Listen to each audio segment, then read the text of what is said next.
Hey everybody, how's it going? This is the other part of the dealing with the two cult marines videos. This one's focused on 1,000 Suns Rubric marines. Now, what do they have, strength-wise? They are fearless. They have a 4+ invuln save, AP3 bolters. They're slow and purposeful, which means they have relentless.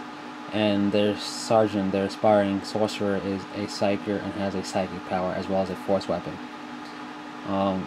Their drawbacks are slow and purposeful. They're the most expensive baseline wise without any upgrades, and they can't take any upgrades, so they're stuck with just bolters, which is a bit of a weakness comparatively to other squads. They don't have grenades or a bolt pistol and close combat weapon. The only person who has a bolt pistol close combat weapon combo is the aspiring sorcerer, but it's a force weapon, so that's cool. You have to take a psychic power, which makes the 60-point aspiring sorcerer that much more expensive. And yeah, that's pretty much it. If you kill off, if they don't have a psyker attached to them, they roll 1d6 instead of 2d6 for slow and purposeful. But their strengths are slow and purposeful AP3 bolters with a 4+ invuln save. Now, their strength doesn't matter against things like orcs or Imperial Guard, or even Tau. I mean, Tau are 4+ armor save.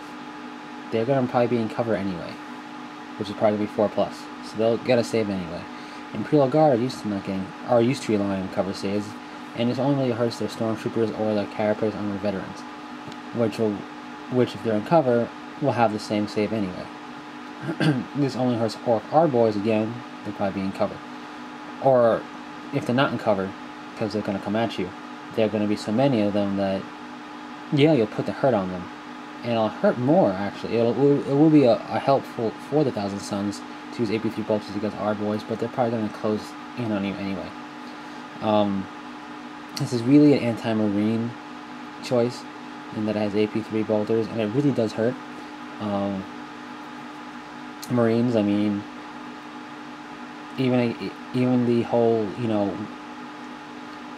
beloved Space Wolf Codex has nothing that can really deal with AP3 bolters, aside from Rubric armor and Terminator armor. Now, how do you deal with this? Well, aside from what they're going to have, they're probably going to have some Rhinos or a Land Raider. They're probably going to have some form of heavy weaponry backup, because they lack anti-tank punch, even if they take Bolt of Change, which is a strength 8 AP 120 assault 1 weapon.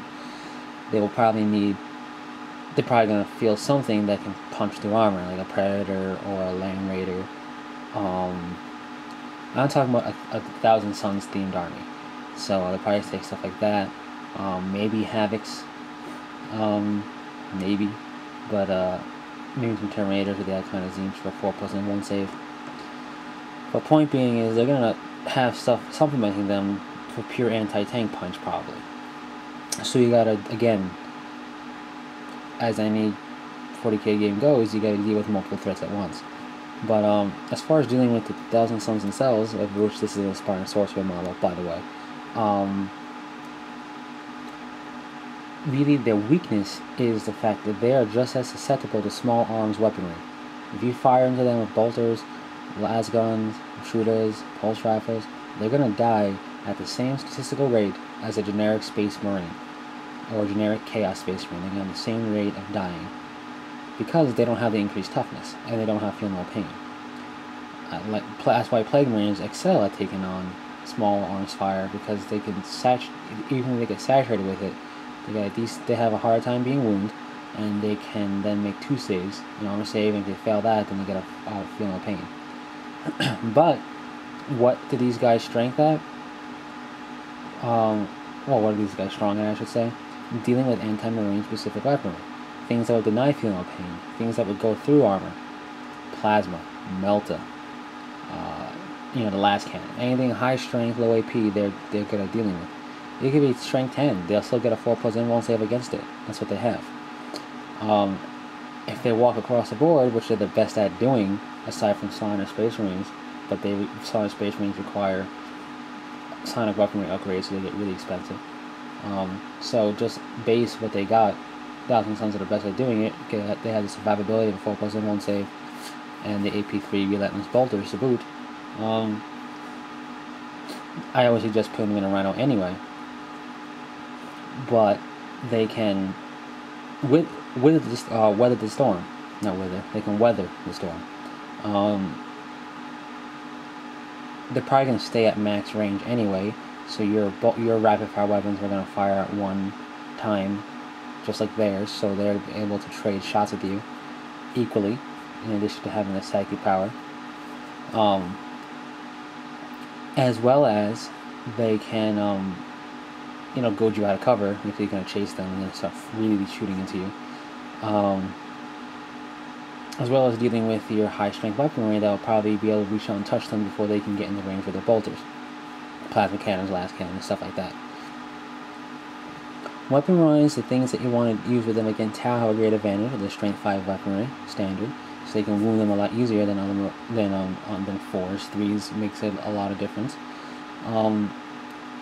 Heavy bolters are their bane because they're anti-infantry weaponry and they'll take more wounds. As well as if you can get in the rapid fire range, with rapid firing into them, because they will die at the same statistical rate as any other non-plague marine. So those are your two primary things I would say doing it. Missile launchers that with a fired missile use will probably help too if they're bunched up. If they're not bunched up, then maybe not. Forcing that lesser invuln save will help, but don't rely on your anti-marine weaponry to be as effective. In fact, treat it as half as effective as it would be, statistically. So the fact that they get a save against any shooting really increases their odds of survival. Now in close combat, he has a force weapon.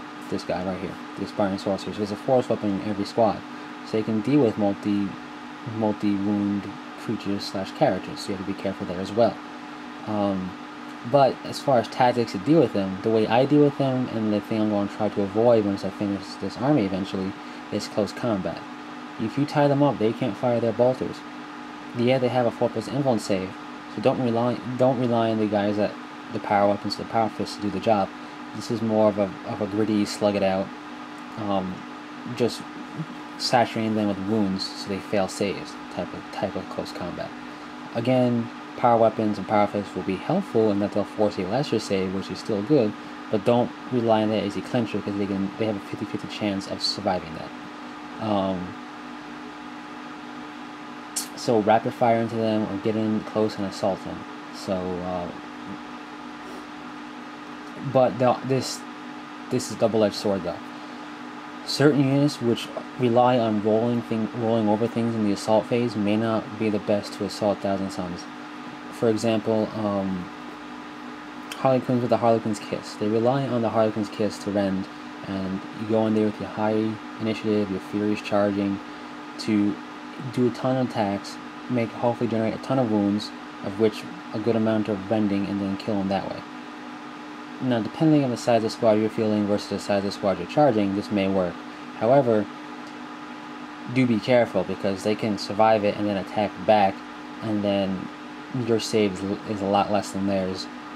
Therefore, you could end up losing combat or taking much more casualties. But in the game where casualties are to be expected, you have to risk some units. So that's pretty much it on dealing with them. Small arms fire is the way to go.